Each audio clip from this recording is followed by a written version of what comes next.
Dan Schneider and the downfall of Nickelodeon, bro. Let's get it. I think it's safe to say that this has not been a great week for Nickelodeon, with the release of the Max documentary Quiet on Set, or, you just watched the whole thing on Twitter with Trick and Josh funny moments looping in the bottom. I don't judge. It exposed a lot of people out there to the horrific reality that is child stardom, delving primarily into the career of Dan Schneider, a figure that I've talked about in this channel before, although focusing much more on his creations rather than the man himself for obvious reasons. It's an eye-opening expose to the world that was 90s and 2000s Nickelodeon. I've never really been one of those people who argued you couldn't separate the art from the artist, but it's hard not to admit that while watching it, it made me seriously reconsider how I felt about some of my favorite series growing up. And while this is mainly stuff that we've been hearing for years, especially in relation to... Bro, they got some weird people out here in this world, and, it just make me question life, every day. Bro, why are these people so weird? Why are you groping and grooming on these young-ass kids? What are you doing, nigga? Then he a nice-ass director, producer, whatever he is. Every show that he pretty much come out with, any show that got his name attached to it is pretty much a banger show. So I don't be understanding why they be doing dumb shit. Bro. Schneider, whose name has been a mere punching bag for almost a decade now. I think this being the first wide-scale publication of something like this, released in a format that people are obsessed with right now, is what's resulted in this resurgence of people finding out about this stuff for the first time and calling for the man to be put in prison. Which, listen dude, if John K didn't get sent to prison, then there's no way in hell Dan will. The most you can do is just keep him as far away from children's entertainment as possible. Because they really go into a lot here. His creepy, overprotective nature over his cast, the treatment of them as if they were adults and not in such formative years in their lives. Although I have to wonder why the documentary never brought attention to those weird as hell tags he would have at the end of his episodes, to make it sound like the kids were saying something provocative. I heard you swallow. Sometimes I do it to myself. I don't want to get blackballed. Yo. How bad do you want this? As a kid, I just thought it was funny they were saying random words. And almost got me thinking. As a kid, I thought they were just saying random shit. I ain't think that deep whole time. He behind all of this shit. Boy, you. Beyond the allegations and truly abhorrent events that transpired as a result of their poor management, isn't it just weird in general to think about how irrelevant Nickelodeon has become within the last decade? In the 90s and 2000s, they were unavoidable. It was strange for a kid to not be watching Nickelodeon. I would be so pissed off going to a friend's house and saying they didn't have cable. Where's the SpongeBob? However, nowadays, if a kid said they still regularly watch the channel, my only response would be, what though? What are you watching, Baby SpongeBob? Live-action Lincoln Loud? What are you, stupid? From taking even the shows that they got now on Disney Channel, Nick, all the shit that we grew up on, bro, I don't think none of them shows fucking with prime Disney, prime Nickelodeon, when Nickelodeon really was dropping hits, really, I'm talking about Victoria's, iCarly, all that cool shit, bro, that shit was untouchable, son. I don't know what happened to Nick after that phase, bro. The downfall was too crazy. I think the last good show on that bill was probably Henry Danger. Ain't that shit still going on right now? I don't know, bro. Just a glances towards my channel, it's fairly evident that a lot of the programming Nickelodeon has produced over the years means a lot to me. It's one of the only things out there I find the ability to be nostalgic towards. And so in a way, it's sad to see that the company responsible for creating some of the most influential material for me as a kid only stands today as a mere shell of its former self. Nothing more than an awkward subject. And so today I wanted to spend some time talking about it. Not only why I think the company has gone so downhill from a juggernaut of children's entertainment to something I wouldn't want within a 10-foot radius of my kid, but also I want to highlight why it did have such a stranglehold on so many kids at one point. And so with that, let's talk about the downfall of Nickelodeon. But first, speaking of tonal shifts, this video is sponsored by War Thunder.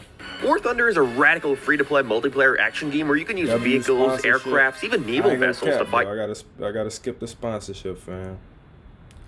Y'all go check it out though. Obviously, Nick's decline is a result of many factors. The company has become less and less culturally relevant for much longer than just when all this Schneider business came to light. The main reasoning, obviously, being the fact that kids are much more interested in watching shows on their phones and iPads rather than on televisions. Even Nickelodeon shows, with re-uploads gaining millions of views. But of course that... Bro, I'm starting to see this a lot. Like, a lot of, like, networks starting to, like, repost a lot of their episodes on YouTube now, since, like, bro, YouTube is, like, really the new TV, basically. Like, everybody watch YouTube, everybody watch, like, streaming platforms and shit. Like, nigga don't really watch regular TV no more. So they don't have no choice but to go live and do shit like this. Helped to be an issue, which is the network suffering. Cable just isn't that popular anymore. Most people opting to cancel theirs in favor of signing up for a couple streaming services. And unfortunately, it ain't the one Nickelodeon is on. Paramount Plus is a terrible app. It's got a horrible interface, there's barely anything to watch, and overall it just runs horribly. I've been trying to watch through Danny Phantom on there for the first time in the past couple weeks, and it's really opened my eyes to how awful that service is. Damn. It's just always buffering, and it isn't a problem I have with Netflix or Max, so I have to assume there just isn't enough money being put into the servers. And so when watching shows or even just navigating the menus, you're constantly met with lag. It is abysmal. But why should they put more money into it? Their subscriber base is already miles below their competition despite being around for a couple years at this point. No amount of charming crossover commercials is helping the fact that Paramount Plus simply doesn't have that much to offer. And it seems Viacom have become aware of this too. Because when checking out Netflix recently, I've begun noticing that way more Nickelodeon shows have begun appearing back on there. Fairly Odd Parents, Rugrats, Drake and Josh, a lot of popular series, are now all available to watch on a streaming service that isn't owned by Nick's parent company, and I think that's incredibly telling. The only Nickelodeon things worth getting on Paramount Plus seems to be the stuff that isn't popular enough for other services to want to buy them. They got a Baby Shark show now? Like, bro, I didn't realize how, like, popular Baby Shark was. Like, that's crazy. They really got a show now. What the fuck? Or SpongeBob, which they've been putting a massive marketing push into, seemingly being one of the only reasons to get Paramount Plus. Because in reality, what does Nickelodeon have now? Bad reboots of their more successful shows from their heydays, spin-offs to said successful shows, or the occasional new cartoon thrown in that only manages to run for a season or two as all the wind is pulled out of its sails in favor of promoting the CM3 SpongeBob cartoons. SpongeBob, Lighthouse, Rugrats, Fairly Odd Parents. That's all there is to Nickelodeon now on a cartoon level. Rock, paper, scissors on the surface. What? They only... Bro. No way, gang. They really only got like 4 shows that's still popular on their network now. That's bad. That's bad, Nick. I ain't gonna lie. That's all there is to Nickelodeon now on a cartoon level. Rock, paper, scissors on the surface level seems like a horrible idea, but upon seeing clips of it, it actually manages to be pretty funny. But that doesn't even matter because I'm sure half of you out there watching this thinking, what the fuck is rock, paper, scissors? I suppose, first of all, it's important to highlight why I think Nickelodeon was such a triumphant force in children's entertainment in the first place, to directly contrast as to where they are now and how they lost their way. And to me at least, it came down to 3 main factors. 1. A lack of competition. In regards to cable channels focused on animation, there were the big 3, Cartoon Network, Disney Channel, and Nickelodeon, with Nick being in an incredibly lucky position where when it premiered it only had to really compete with Disney Channel. And with them advertising and making their entire personality around being something new, different, and edgy, it gave them the perfect opportunity to gravitate kids' attention. Especially once they started their own original programming. There was something so cool about Nick that almost made their competitors seem more lame in comparison.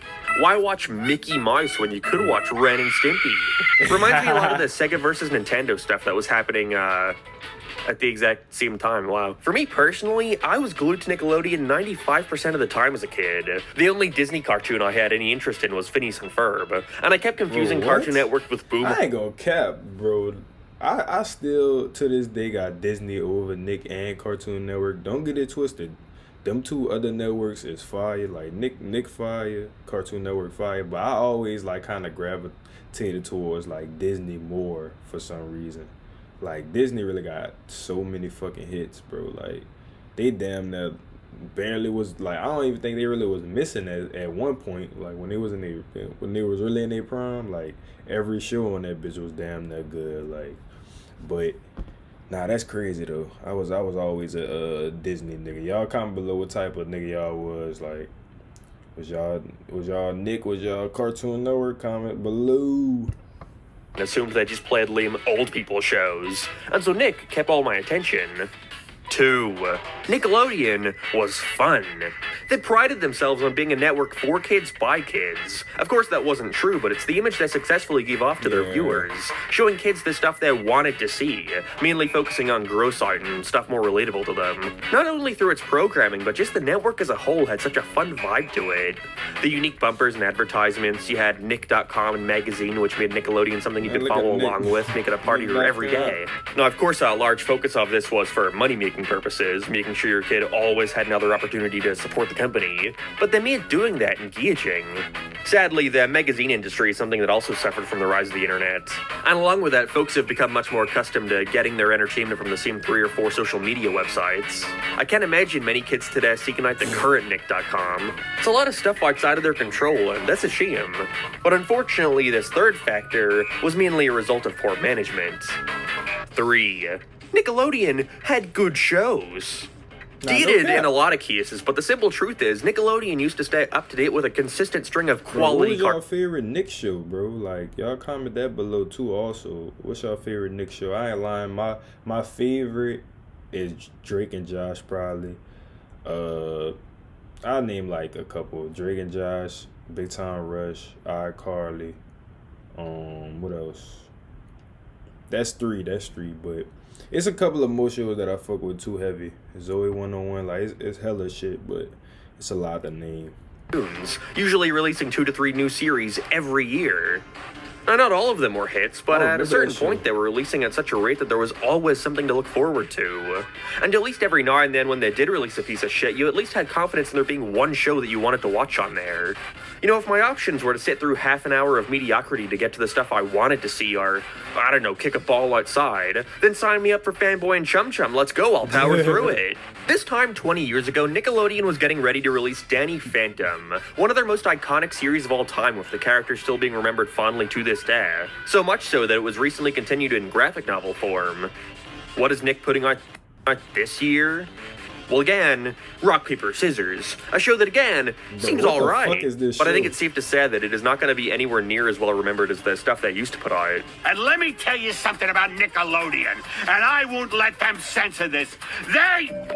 And a big part of that is on their marketing. If a show doesn't become an immediate hit like SpongeBob or Loud House, then it's not running for more than 2 seasons. Other than those 2, every original cartoon currently airing on the channel is only in its first season, with the rest being nothing but toy tie-ins like Transformers Earthspark or Monster High, or spin-offs and crappy reboots like Rugrats or Camp Coral.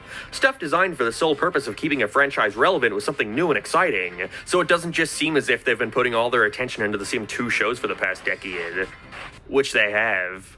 Okay, and there's Big Knee. Seems fun, but It's Pony, Middlemost Post, Rise of the Ninja Turtles, all cartoons were... I ain't lying, bro. I don't think this one that good. Like, compared to, like, the ones before and shit, like, I don't know. They just threw this bitch out. They didn't give a fuck. Time I finally wanted to check them out, they were gone. It's a tired opinion, but really, SpongeBob got too big to fail. It seems like more often than not, the higher-ups only put these other shows into production to ensure their investors that they're more than just the SpongeBob channel. Oh, but that's to ignore all their fantastic live-action programming currently airing, like The Really Loud House, Tyler Perry's Young Dylan, Aaron and... Aaron. These solo acts have to band together. Why does every kid's sitcom have to be about music? Also, that's it. I just named you every series that is currently airing, and I only knew of one of them that even existed before 5 seconds ago when I looked this up. Other than that, we're rapidly approaching the horrifying concept that is the era of 2010s nostalgia. I mean, we did just get the amazing comeback to the hit 2013 series, The Thundermans. Bro, I heard this movie was trash. I ain't gonna lie. I heard this bitch was trash. I don't know how y'all flopped The Thundermans. How y'all did that, bro? This show was actually good, but whatever. Something I've been talking about a lot with my friends recently is the idea of suffering for art.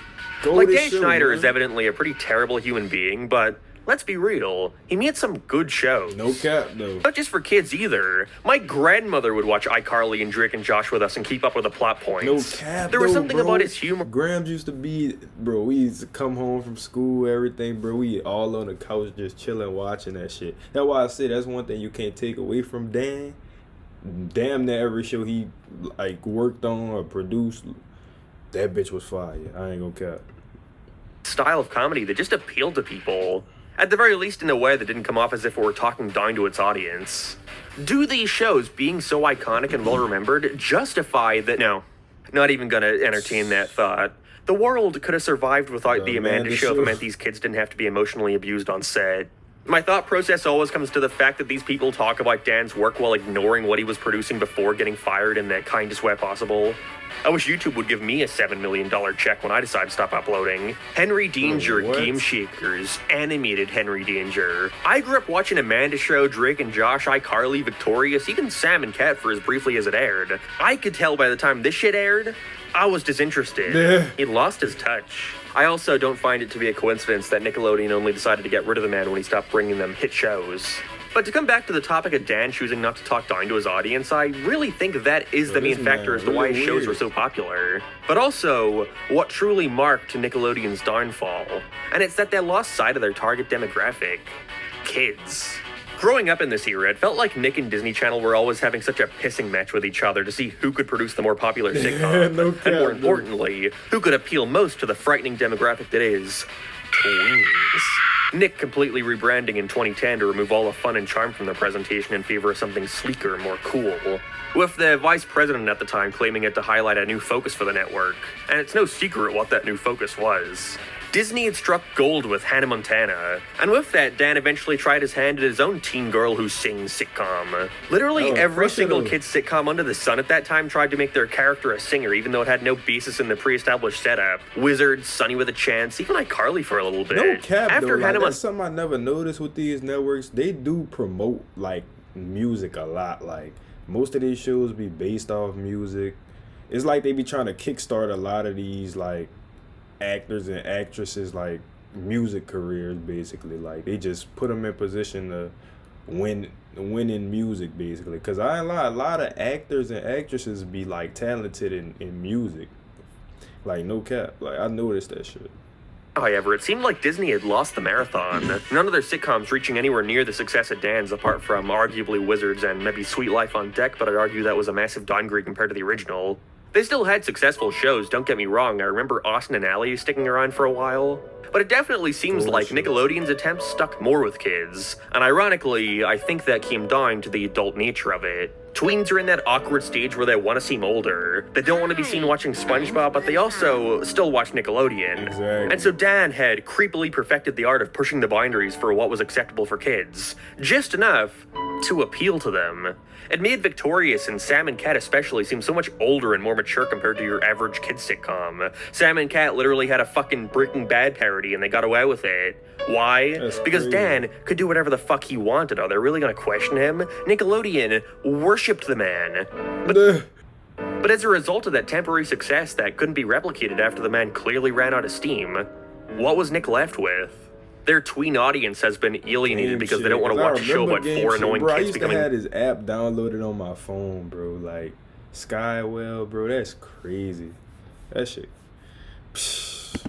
airs through Good making Pro times, Jared's bro. new favorite app. And kids who just want to see cartoons don't want to watch live action stuff, with a majority of Nick's animated material moving over to the much less popular Nicktoons network. They relied so much on Dan Schneider that once they were put in a position to let him go, they had nothing left. Except for SpongeBob, and Linking lied. And so now, here we are. Nickelodeon has never been more relevant as an entertainment company. Why Disney y'all on it like that? What the fuck? Here we are. Nickelodeon has never been Bro, more back relevant as an up. entertainment company. Disney Channel at least still creates cartoons that people are interested in watching, that they bother to at the very least promote. And Cartoon Network... Well, okay, Cartoon Network's a story for another day, but they've Bro, done what are they irreparable doing, damage to bro? the reputation, and I'm not really sure how they can fix it apart from completely restructuring. But maybe that's Damn, coming they sooner than fucked we up the whole think. network, bro. Last year, Nickelodeon rebranded to reincorporate the colors and abstract shapes that was once iconic to them. Certainly looks a lot better than this. And who knows if this is due to a genuine attempt at showcasing them shifting focus back to what made them so successful in the first place, or perhaps it's just trying to capitalize on nostalgia. But for their own sake, I certainly hope it's the former. Because I love Nickelodeon. It's something incredibly important to me. I'll never forget going to my great-grandmother's house after school and doing my homework while watching Fairly Odd Parents, getting so excited for summer approaching with them airing the School's Eye musical. Or sitting up late at night with my sisters laughing at reruns of The Amanda Show and Drake and Josh. Watching the Kids' Choice Awards every year and being blown away by them integrating and interconnecting their cartoon series with the live action. That's fire. I wasn't watching Nick during that time. That's a little older. That's before my time. I ain't never seen that. Nickelodeon just made me happy. And I hope it can continue making kids happy in the future. But I suppose only time will tell. Yeah, Subscribe if you wanna. I'm depressed now. Nah, though, W video, bro. I be watching Dude Channel a lot. LS Mark, bro. Y'all tap in, but nah, that's crazy though, bro. Like, damn. Dan, you a sick bastard, bro.